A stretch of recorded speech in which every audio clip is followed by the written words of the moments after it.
Quisiera que si tuvieran la amabilidad de abrir sus Biblias a la iglesia Zoe, abrir sus Biblias en el libro de Ruth.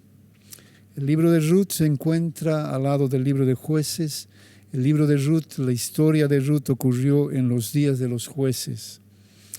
El libro de Ruth es un libro muy profético para este tiempo, porque habla de una gracia venida de una nación extranjera. Y así es la iglesia. La iglesia es como la moabita. La iglesia era extranjera sin Dios y ahora es llena de gracia. Esta gracia se manifestó en Ruth y Ruth fue la abuela de David. Y Ruth era la mujer que es una de las mujeres que está en la genealogía de Jesucristo. Ruth trajo la manifestación de la vida de Jesucristo a luz. Ruth fue la mujer que manifestó la gracia de Dios. Ella manifestó la vida de Jesucristo. Ruth era un gran milagro. Ruth fue un milagro de Dios y es un libro que nos habla de dos aspectos muy importantes: la cosecha y la era.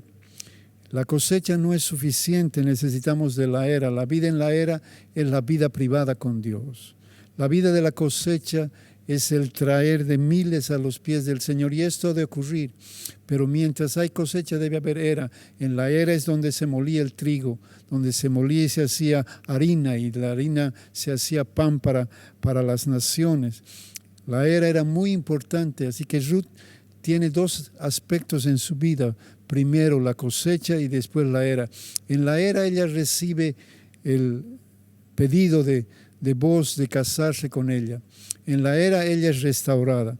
En la era ella tiene intimidad con su Señor. En la era la vemos a ella a los pies de aquel que es el Redentor.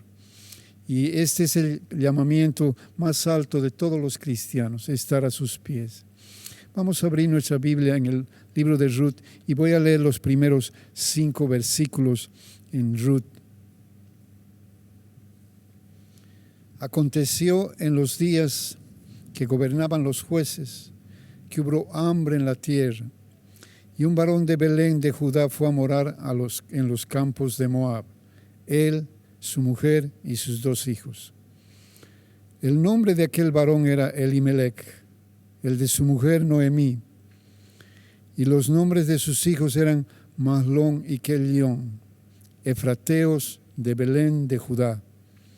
Llegaron pues a los campos de Moab y se quedaron allí. Y murió Elimelech, marido de Noemí, y quedó ella con sus 2 hijos, los cuales tomaron para sí mujeres moabitas. El nombre de una era Orfa y el nombre de la otra Ruth. Y habitaron allí unos 10 años. Y murieron también los 2, Mahlón y Kelión, quedando así la mujer desamparada de sus 2 hijos y de su marido. Esta historia ocurre en los días en que los jueces gobernaban la tierra. Así dice el versículo 1, aconteció en los días que gobernaban los jueces. Para que tengamos una idea, podemos simplemente volcar la página y nos encontramos con el final del libro de los jueces. Y podemos leer el último versículo del capítulo 21 de Jueces, el último versículo del capítulo de Jueces. En estos días no había rey en Israel, y cada uno hacía lo que bien le parecía. Estos eran los días de los jueces. Un día en que la independencia había permeado la nación de Israel. Había acabado casi con el concepto del reino. Había desechado a Dios como rey. Y cada uno hacía lo que bien le parecía. Independencia es el mayor enemigo del cristianismo. Independencia fue lo que ocurrió con Adán y Eva en el principio. Se declararon independientes. La serpiente entró para matar el espíritu de ellos, para que ellos no pudieran adorar, pero ellos escogieron independencia. Se declararon independientes de Dios, y al declararse independientes de Dios cayeron bajo el gobierno de la serpiente. Y así fue en los días de jueces. Cada uno hacía lo que bien le parecía. Esta es la historia trágica, aunque quiero animar a los hermanos a que lean. El libro de Ruth es un libro muy corto, son unos cuantos capítulos, pero que al leer pidan revelación y sabiduría, porque es un libro profético para hoy día. Una de las profecías finales que debe cumplirse es la gran cosecha final. Y Ruth habla de la cosecha, y Ruth habla, lo que es más importante aún, de la era. Cuando cada uno hacía lo que quería, cuando no había rey, cuando cada uno era independiente de Dios, cuando cada uno se había declarado independiente del gobierno de Dios, hubo hambre en la tierra. Eso es lo que trae la independencia de Dios. Cuando nos declaramos independientes de Dios, las naciones se declaran independientes de Dios, Dios levanta su mano de bendición. Y tenemos lo que tenemos hoy día, una pandemia mundial. Tenemos todo el sufrimiento y el dolor que tenemos hoy día, porque el hombre se ha declarado independiente de Dios. Porque nuestras naciones y nuestros gobernantes tristemente se han declarado independientes de Dios. Cuando el hombre se declara independiente de Dios, hay hambre en la tierra. Y había hambre, no solo hambre natural, pero también había hambre espiritual, no había provisión espiritual. Y los primeros 5 versículos nos hablan e insisten en los personajes de esta historia. Nos dan los nombres de los personajes de esta historia, nos dan los nombres de dónde venían de cada uno de ellos. Había un varón de Belén de Judá. Belén significa la casa de pan. Belén es el lugar del pan, es el lugar de la provisión de Dios. Es el lugar del Hijo de Dios que viene como pan para las naciones. ¿Cómo es posible que haya hambre en la casa de pan? No solo esto, sino que Judá significa alabanza. La alabanza trae la adoración verdadera, trae el gobierno de Dios. Y el gobierno de Dios trae la bendición de Dios, el pan de Dios, la vida de Dios. Había en este lugar falta de pan, no había pan. No había quien trajese, quien adorase a Dios de tal manera que trajese el pan del cielo. Así viene este pan. El hombre adora a Dios, el hombre busca a Dios y Dios le bendice, dice que da semilla al que siembra y pan al que come. Así dice la Escritura. Entonces había una falta de adoración, había una falta de adoración y no solo esto, sino que estudiando un poco podemos ver un menosprecio por el pan del Señor. Sígueme, por favor.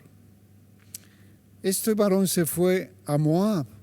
Moab era un lugar prohibido por Dios. Los moabitas tenían prohibido ingresar al pueblo del Señor hasta la 10ª generación. Moab era un hijo de un incesto, de Lot. Lot tuvo un incesto con su hija y de ahí nació Moab. Fue a morar a Moab él, su mujer y sus 2 hijos. Los hijos ya crecidos. Había pasado ya un tiempo en que este hombre tenía problemas, tenía una situación problemática. Este tiempo, estos 2 muchachos ya eran grandes y eran crecidos. Ya había pasado bastante tiempo en que había empezado, algo había pasado con Elimelech. Elimelech estaba amargado. Como vemos el relato más adelante, vemos la amargura que había metido a su mujer. Había una gran amargura en Elimelech. Y Elimelech salió amargado con hijos amargados. ¿Y por qué creo que son hijos amargados? Voy a leer un poco más. El nombre de aquel varón, Elimelech, y su mujer Noemí. Elimelech quiere decir, Dios es mi rey. Aquel que era de la casa del pan, que tenía un llamamiento, porque el nombre en la Biblia significa el llamamiento. Tenía un llamamiento de traer a Dios y al resto, de traer el reino de Dios, de restaurar el reino de Dios. Y al restaurar el reino de Dios, Dios iba a restaurar el pan. Este era Elimelech. Y la mujer de él, la esposa de él, se llamaba placentera Noemí, aquella que da placer a Dios, aquella que complace a Dios. Eran de la tribu de Judá, tenían la unción del Mesías. La unción del Mesías descansa sobre la tribu de Judá desde el principio. Eran de Belén, de la casa de pan. Elimelech tenía el llamamiento de traer el reino de Dios a la tierra, de manifestar al rey en la tierra. Su esposa tenía la unción para agradar a Dios. Así era. Y sus hijos eran Mahlón y Kelión. Mahlón significa enfermo. Kelión significa débil. Dos hijos, un enfermo y un débil. ¿De dónde nace la enfermedad en la casa del Señor? ¿De dónde nace la debilidad en la casa del Señor? De la amargura. Cuando tenemos amargura, esta amargura produce enfermedad, produce debilidad en la casa de Dios. Pero peor aún cuando tenemos amargura contra el pan de Dios. ¿Y por qué pienso que tenían amargura contra el pan de Dios? Y dice el versículo 3, murió Elimelech, marido de Noemí, y quedó ella con los dos hijos. No solamente había debilidad, no solamente había enfermedad, sino ahora había muerte. Había tres cosas: debilidad, enfermedad y muerte. Y la Biblia nos enseña que la debilidad, la enfermedad y la muerte son fruto de amargura contra el pan de Dios, de desprecio del pan de Dios. Vamos a seguir. Las cuales tomaron para sí y tomaron mujeres moabitas, lo que era totalmente prohibido. Se casaron con mujeres de Moab. Pero Dios, en su bondad, una de ellas era Ruth, la mujer de la gracia de Dios. Y el nombre de una era Orfa. Orfa quiere decir aquella que da la espalda. Y la otra, el nombre del otro era Ruth. Ruth es amiga, la dulce amiga, la placentera amiga, la hermosa amiga. Y habitaron allí unos 10 años. 10 es número de completo. Completaron la amargura, completaron el dolor. Ella vuelve a Israel, la esposa, diciendo: no me llamen más de placentera, llámenme amarga, porque estoy en gran amargura. Y murieron también los dos hijos, Mahlón y Kelión, quedando así la mujer desamparada de sus dos hijos y de su marido. Había debilidad, había enfermedad y había muerte. Los hijos, el fruto, nació débil, nació enfermo y finalmente murió. Estaban llenos de amargura. Amargura es un asunto que causa daño en la iglesia más que cualquier otra cosa. Un hermano se ofende porque el pastor no le saludó o porque el pastor no lo mencionó. Se ofende. Y en lugar de perdonar, en lugar de tratar con la ofensa, sigue con la ofensa. Y la ofensa se convierte en una raíz de amargura. Y la amargura se convierte en debilidad, en enfermedad, en dolor. Estaban amargados de alguna manera con el pan de Dios. Estaban amargados con la provisión de Dios. Estaban amargados porque no supieron traer la provisión de Dios. Porque esta debilidad, enfermedad y muerte, según la Escritura, se producen cuando despreciamos el pan de Dios. Mira conmigo, por favor, en la primera carta a los Corintios.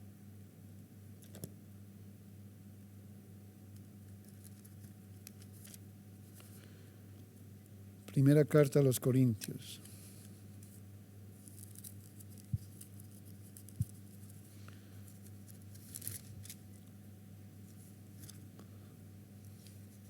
En el capítulo 11. En el capítulo 11, el versículo 29. Vamos a leer 29 y 30. Porque el que come está hablando del cuerpo de Cristo. Está hablando de lo que llamamos la Santa Cena, el partimiento del pan. Jesús tomó el pan y dijo, este es mi cuerpo. El que come y bebe indignamente, sin discernir. Esa palabra discernir, si tú estudias, quiere decir sin dar la honra, sin dar el valor, sin valorar, menospreciando. Esa palabra quiere decir, estás comiendo menospreciando el pan, menospreciando la provisión de Dios, tal vez hasta burlándote de la provisión de Dios. Tal vez siendo como un asunto nomás religioso, con menosprecio, comer con menosprecio. El que bebe indignamente sin discernir, sin honrar el cuerpo del Señor, juicio come y bebe para sí, por lo cual hay muchos enfermos, debilitados entre ustedes y muchos duermen o muchos están muertos. Debilidad, enfermedad y muerte vienen por el menosprecio del pan, por el menosprecio del pan del Señor.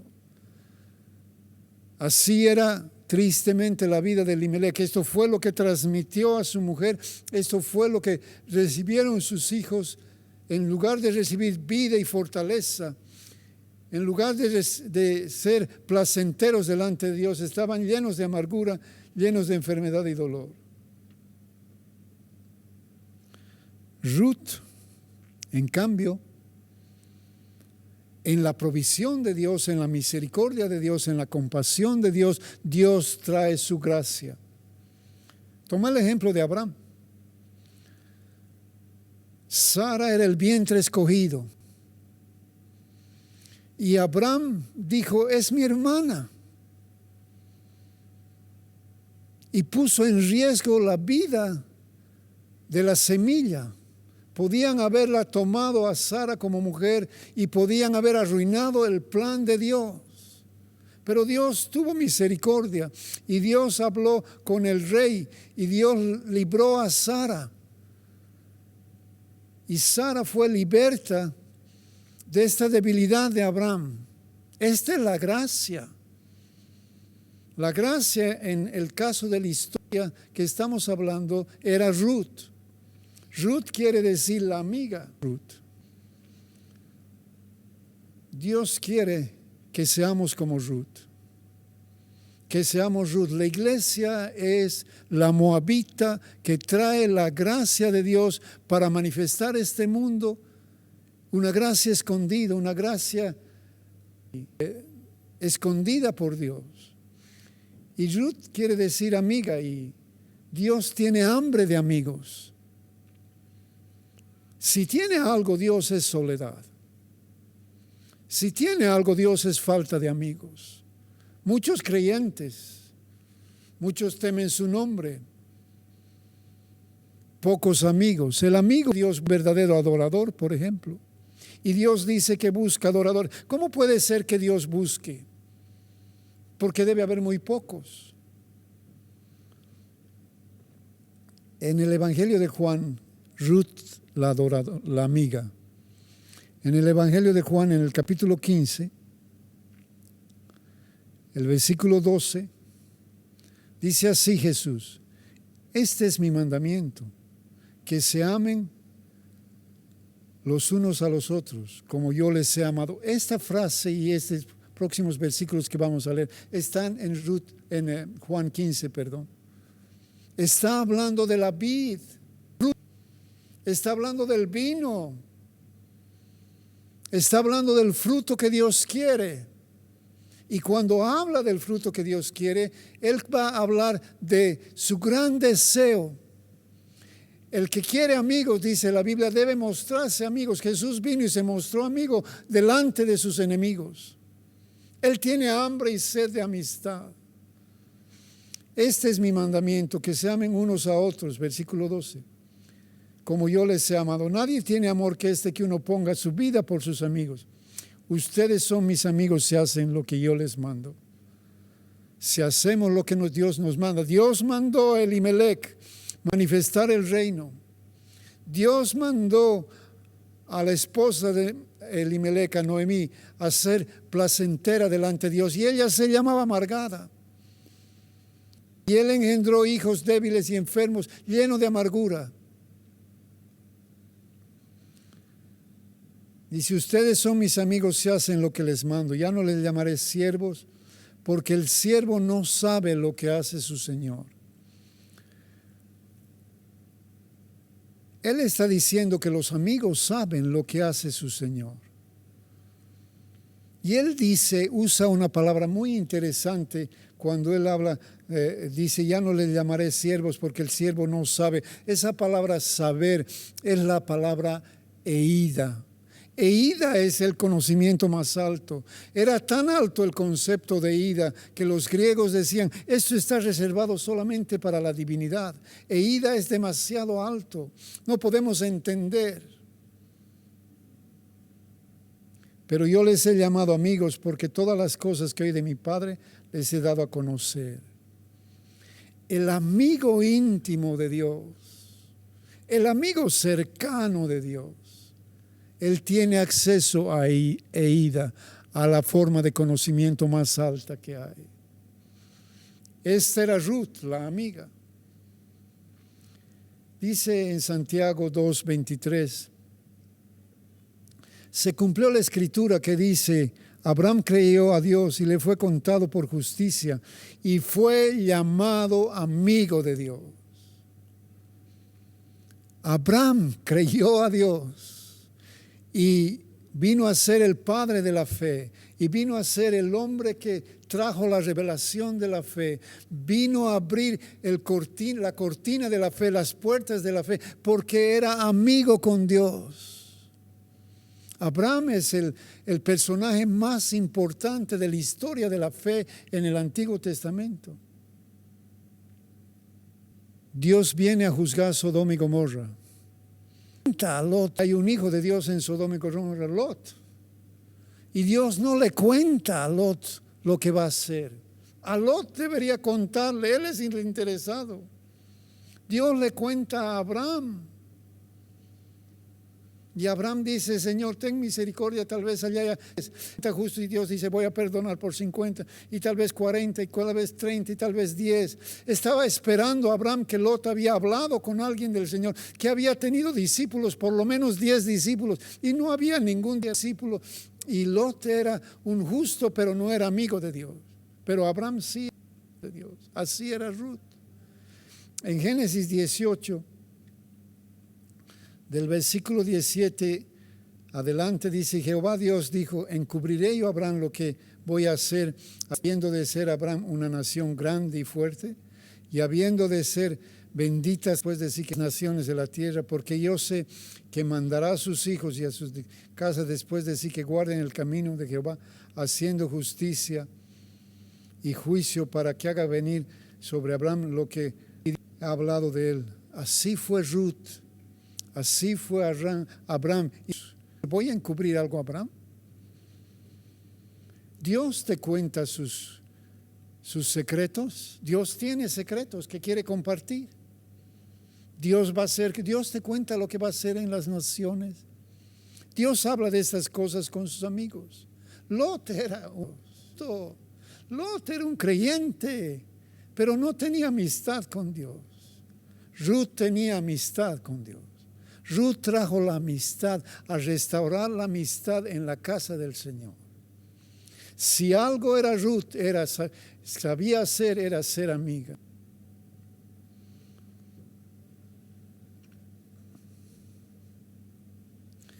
Los siervos no tienen acceso a Eida. Son siervos, pero no tienen acceso. En Juan 8, Jesús hablando con los religiosos, y en el versículo 55 les dice, ustedes no le conocen, mas yo le conozco. Y él dice, mas yo he ido. Y si dijera que no he ido, sería mentiroso. Pero como ustedes, pero yo he ido y guardo su palabra. Eida era wow. Los griegos decían, los filósofos griegos, eso es demasiado alto, ese es un asunto para el conocimiento de la divinidad. Y cuando los griegos escucharon, alguien entiende Eida, fueron inmediatamente a buscarlo. Y saben la historia.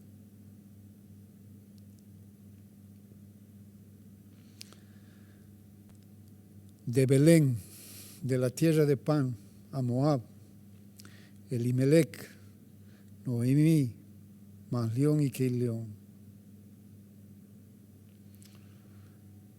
Tenían amargura sobre el pan de Dios. Se habían amargado de alguna manera sobre la provisión de Dios. En 1 Corintios, si podemos ir allá, estamos allá en 1 Corintios 11, en el versículo 26. Así pues, todas las veces que coman este pan y beben esta copa, la muerte del Señor anuncian hasta que Él venga. ¿Cuántas veces puedo tomar esta copa? Cada vez que quieras. Si lo quieres hacerlo tú solo, si lo quieres hacerlo con tu familia, si lo quieres hacerlo entre los hermanos en la iglesia, en la congregación. Cada vez, dice, cada vez. Necesitas la provisión de Dios, allá está. Necesitas la fortaleza de Dios, allá está. ¿Estás débil en algún área? Allá está la fortaleza del Señor. ¿Estás enfermo en algún área? Allá está la sanidad del Señor. Todas las veces que la hagan, acuérdense de su muerte. Cada vez que hacemos, que partimos el pan, comemos su cuerpo, porque no comemos pan, comemos su cuerpo, porque no tomamos vino, tomamos sangre, su sangre. Cada vez que comemos su cuerpo y tomemos su sangre, nos acordamos de lo que Él hizo. ¿Por qué nos acordamos de lo que Él hizo? No nos acordamos si lo olvidase de lo que alguien hace. Porque cuando no nos olvidamos, no nos acordamos lo que Él hizo, empezamos a vivir en nuestra fuerza. Empezamos a vivir en nuestros dones. Y dejamos de depender de Él.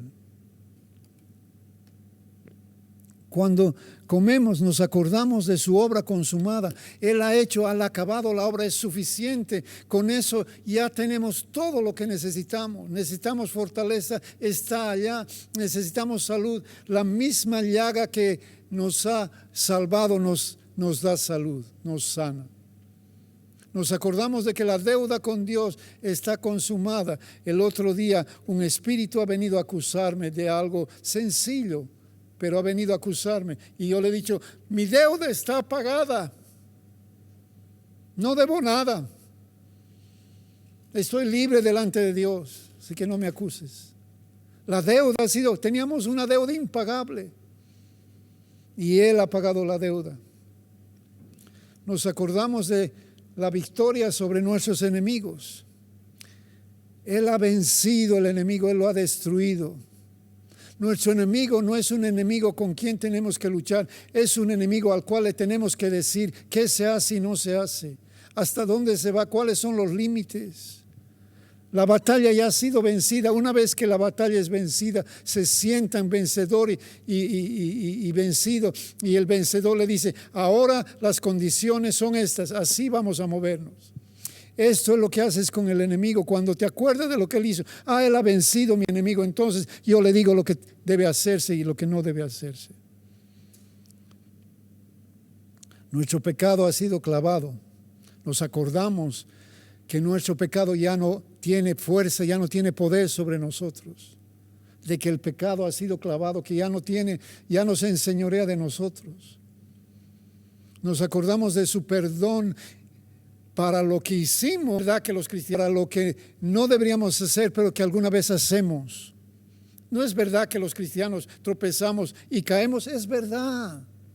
Pero la provisión no solamente es para el perdón antes de ser cristianos, sino para aún después.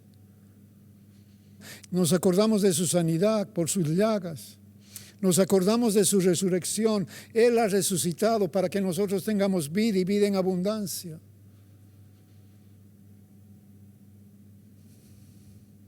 Nos acordamos que Él es todo suficiente y descansamos en lo que Él ha hecho. ¡Qué fortaleza!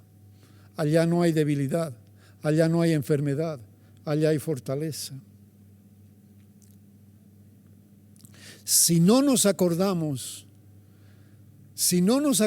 de lo que Él ha hecho, vamos a terminar queriendo hacer algo para complacer a Dios, porque creemos en Dios, porque le tememos. Quiero mostrarles algo. Por favor, si puedes ir a Mateo 11, 18. Porque vino Juan que ni comía ni bebía y decían, demonio tiene. Vino el Hijo del Hombre que come y bebe y dicen, he aquí un hombre comedor y bebedor, comilón y bebedor y amigo de publicanos y pecadores. Pero la sabiduría es justificada por sus hijos. Pregunta, ¿quién tenía razón, Juan o Jesús? ¿Quién hacía lo correcto? ¿Juan que no comía ni bebía? ¿O Jesús que comía y bebía? ¿Cuál tenía la razón? ¿Cuál estaba haciendo lo correcto? Es que no se trata de hacer bien y hacer mal. Se trata de lo que Él ha hecho. Para Juan el Espíritu le guía a no comer y beber. A Jesús el Espíritu le guía a vivir en libertad, a comer y beber. Y ambos hacen la voluntad del Espíritu. Es que si no nos acordamos lo que Él hizo, vamos a querer vivir conforme a lo que nosotros hacemos. Por eso nos acordamos, para no tener debilidad, no tener enfermedad. Que tratar, entonces entramos en su descanso. ¿Qué descanso? Ya no tengo que tratar de hacer, esa es la ley. La ley decía el hombre que hiciera estas cosas. Ya no tenemos que tratar de hacer, tenemos que creer en lo que Él hizo. Por eso es tan importante que comamos su cuerpo, bebamos su sangre para no tener debilidad, enfermedad ni muerte, al acordarnos lo que Él hizo, al entrar en su reposo. La puerta que nos da su vida es su muerte. Él dice que las puertas del Hades, menciona las puertas del Hades son la muerte, pero en el reino de los cielos es al revés. Su muerte es la puerta de la vida.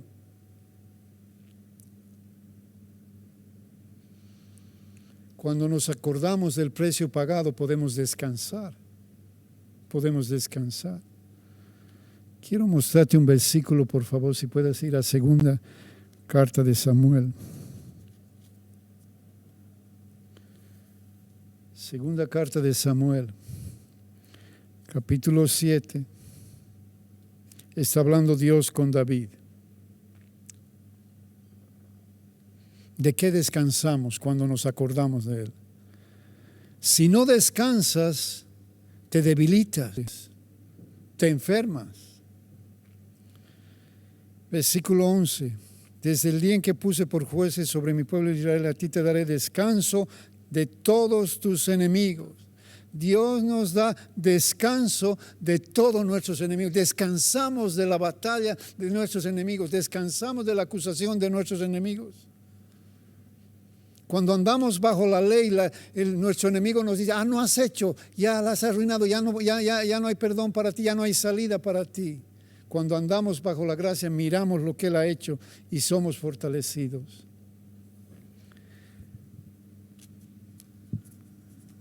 En Isaías, en el capítulo 58, si puedes abrir allá, por favor, Isaías 58, para hacer tu voluntad en mi día santo, y lo llamares delicia, santo, glorioso a Jehová, y lo venerares, no andando en tus caminos, ni buscando tu voluntad, ni hablando tus propias palabras. Cuando comemos su cuerpo y bebemos su sangre y nos acordamos de que se trata de lo que Él hizo, ya no tengo que buscar lo que yo tengo que hacer y entonces retracto mi pie de hacer mi voluntad y entonces entro en el reposo del Señor. Maslión, Keilión, Elimelech estaban cargados y trabajados. Estaban cargados y trabajados. Y fueron donde les llevó la carga y el trabajo. Y se debilitaron y se enfermaron y murieron.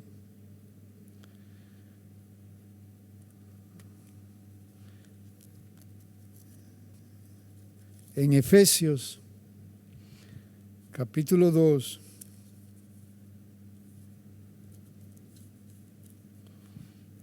si estamos afanados y turbados, no vamos a entender lo que Él quiere que hagamos. Y nos vamos a debilitar y nos vamos a enfermar. 2:10, porque somos hechura suya, creados en Cristo Jesús, para buenas obras, las cuales preparó de antemano para que anduviésemos en ella. Vemos su obra, vemos lo que Él ha hecho, descansamos y Dios nos puede mostrar las obras que tiene para hacer y hacemos estas obras basadas en lo que Él hizo. Y entonces tenemos reposo. Entonces tenemos reposo. Entonces no hay enfermedad en medio nuestro. En el libro de Hebreos, en el capítulo 2,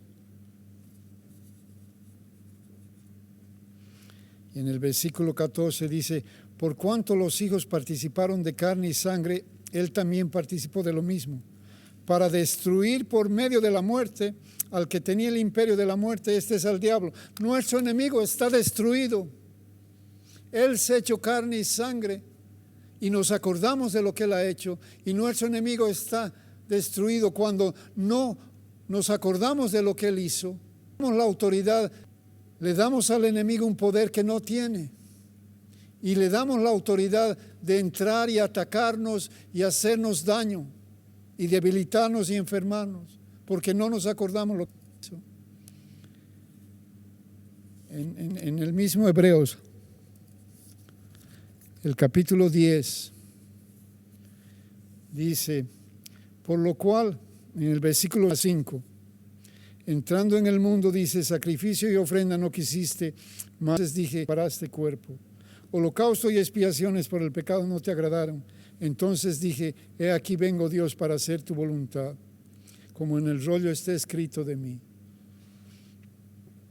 Diciendo, sacrificio y ofrenda y holocausto y expiaciones por el pecado no quisiste, ni luego aclaro las cuales cosas se ofrecen según la ley, diciendo luego, aquí vengo Dios para hacer tu voluntad. Quítalo primero para establecer esto último. En esta voluntad somos santificados mediante la ofrenda de Jesucristo hecha una vez para siempre. Somos santificados, apartados para la santidad. ¿Cuánto se hace real la profecía que dice, sed santos como yo soy santo? En cuanto no nos acordamos de Él, entonces pensamos que aquello es un mandamiento, tratamos de cumplir y se vuelve un yugo imposible de llevar. Pero cuando creemos en lo que Él ha hecho, entonces se hace santidad. Profecía que dice, sed santos. Él dice la palabra y opera en nosotros la santidad. Y dice, holocausto y ofrenda no quisiste. No se trata de hacer holocausto y ofrenda, no se trata de actuar religiosamente, se trata de creer en lo que Él ha hecho. Se trata de creer en lo que Él ha hecho. El reposo no se trata de descansar, sino de depender profundamente en la gracia de Dios. 1 Corintios 11. Volvemos a 1 Corintios 11, por favor. Vamos a leer desde el versículo 23. ¿Cómo hago yo para que estos elementos simples, pan y vino, sean el cuerpo y la sangre de Jesús? Entonces, primero tengo que apreciar, y hemos leído, dice, tengo que darle el valor que tiene. Entonces, primero le doy el valor que tiene. Segundo, miro lo que Él ha hecho, creo en lo que Él ha hecho. Y mira, número 3 está aquí.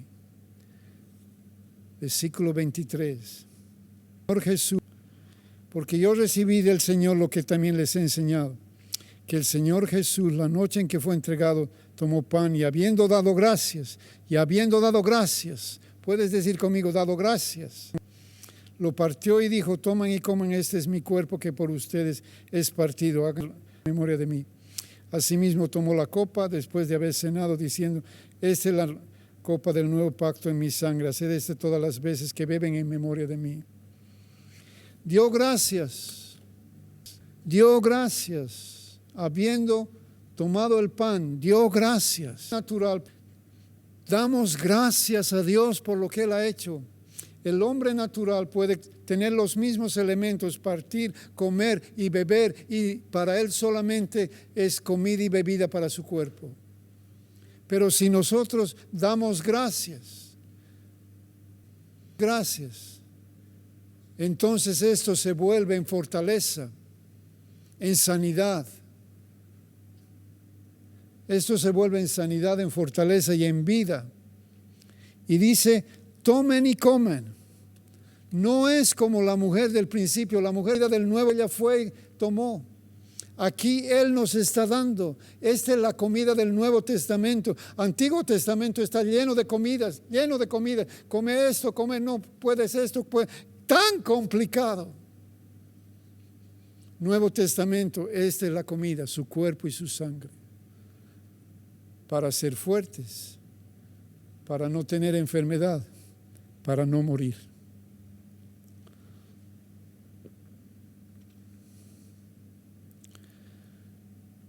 Leemos Juan 10. Juan 10, por favor. Vamos a leer del versículo 7 al versículo 10. Volvió Jesús a decirle: de cierto les digo que yo soy la puerta de las ovejas. Todos los que antes de mí vinieron, hubo 400 años de silencio. Dios se calló durante esos años. Durante estos años vinieron todos los filósofos más locos del mundo. Vino Zorobabel, vinieron los griegos, en fin, llenó la tierra de locos. Y se manifestaron los religiosos, las doctrinas religiosas en Israel se manifestaron más y más. Hubo una división entre el templo y los fariseos que instituyeron las sinagogas. Durante esos años se llenó de filosofía vana. Y Jesús dice: los que vinieron antes de mí, ladrones y salteadores son, pero no los oyen las ovejas. Yo soy la puerta, el que por mí entrare será salvo. Entrará, saldrá y hallará pastos. El ladrón no viene para hurtar, matar y destruir, pero yo he venido para que tengan vida y la tengan en abundancia. Para esto vino Él, para darnos vida en abundancia. No vino para darnos debilidad, enfermedad y muerte. Vino para darnos vida y vida en abundancia. ¿Dónde está la vida en abundancia? En el pan y el vino. En el pan y el vino. Mira Juan 6, 47. Juan 6, 47. De cierto les digo, el que cree en mí tiene vida eterna. Yo soy el pan de vida.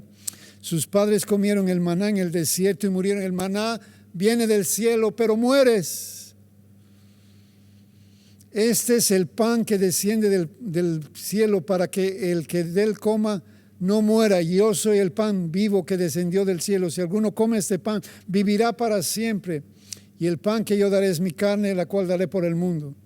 Le dijeron: ¿cómo puede darnos a comer su carne? Jesús dijo: de cierto les digo que si no comen la carne del Hijo del Hombre y beben su sangre, no tienen vida. Si no hay vida, ¿qué hay? Hay enfermedad, hay debilidad, hay muerte.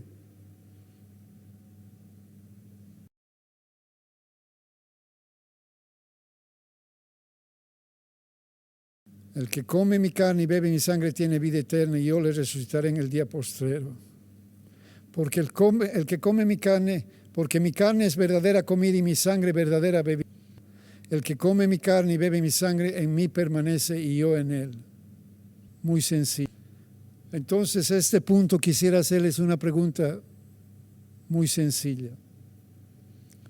Muy sencilla. Una pregunta un poco retórica.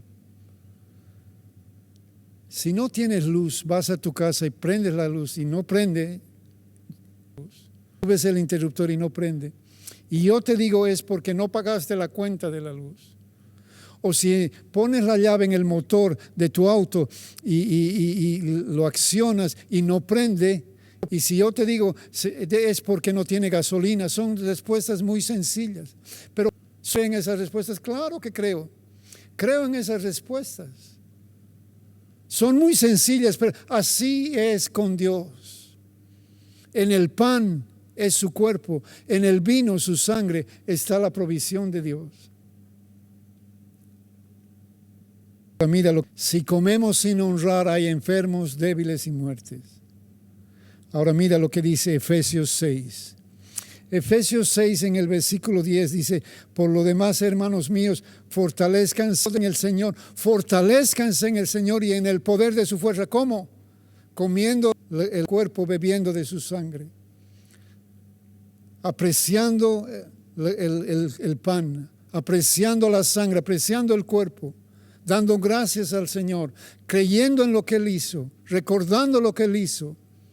Así es que tenemos vida y vida en abundancia, Señor. Por lo demás, hermanos míos, Efesios 6:10, fortaleceos en el Señor y en el poder de su fuerza.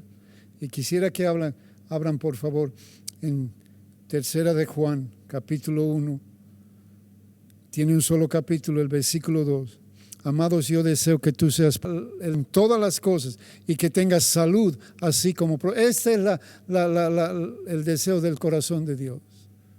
¿Cómo obtenemos este deseo del corazón de Dios? Valorando la sangre, valorando el cuerpo, acordándonos lo que Él hizo, dando gracias por ello, creyendo en lo que Él hizo. 4. 2 Corintios 4.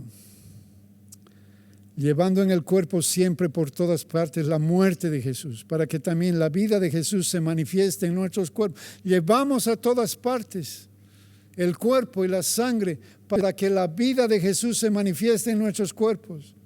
Porque nosotros que vivimos siempre estamos entregados a muerte por causa de Jesús, para que también la vida de Jesús se manifieste en nuestro cuerpo mortal. Amados, si en la figura, la Pascua era la figura, si en la figura ellos salieron de tal manera, mira lo que dice el Salmo 105:37. Salmo 105:37. Esta es la figura, este no es el cumplimiento. Dice: los sacó con plata y oro, y no hubo en tus tribus enfermo, una multitud, millones. Y muchos que ni creían en Él. Y no había ningún enfermo entre ellos. ¿Por qué ha de haber enfermo entre nosotros si nosotros tenemos el cumplimiento? En Deuteronomio 8 dice: y te afligió y te hizo tener hambre. En el versículo 3, Deuteronomio 8, versículo 3. Te afligió y te hizo tener hambre, te sustentó con maná, comida que no conociste, tú ni tus padres habían conocido, para hacerte saber que no solo de pan vivirá el hombre, mas de todo que sale de la boca de Jehová vivirá el hombre. Tu vestido nunca se envejeció sobre ti, ni tu pie se ha hinchado estos 40 años. Estaban en el desierto y no hubo ninguno enfermo, llenos de oro y plata. Y no solamente esto, sino que los vestidos crecían con Él. Los vestidos crecían juntamente con Él. Sus pies caminaron en el desierto y sus pies nunca se hincharon. Si esto es en la figura, ¿cuánto más no será en el cumplimiento? ¿Cómo hacemos para no vivir débiles, enfermos y muriendo fuera de tiempo? Tomando el pan, tomando su cuerpo, tomando el vino, tomando su sangre, valorando el cuerpo, valorando la sangre, dando gracias por lo que Él ha hecho, creyendo en lo que Él ha hecho, creyendo en lo que Él ha hecho, proclamando lo que Él ha hecho, confiando en Él, honrando lo que Él ha hecho.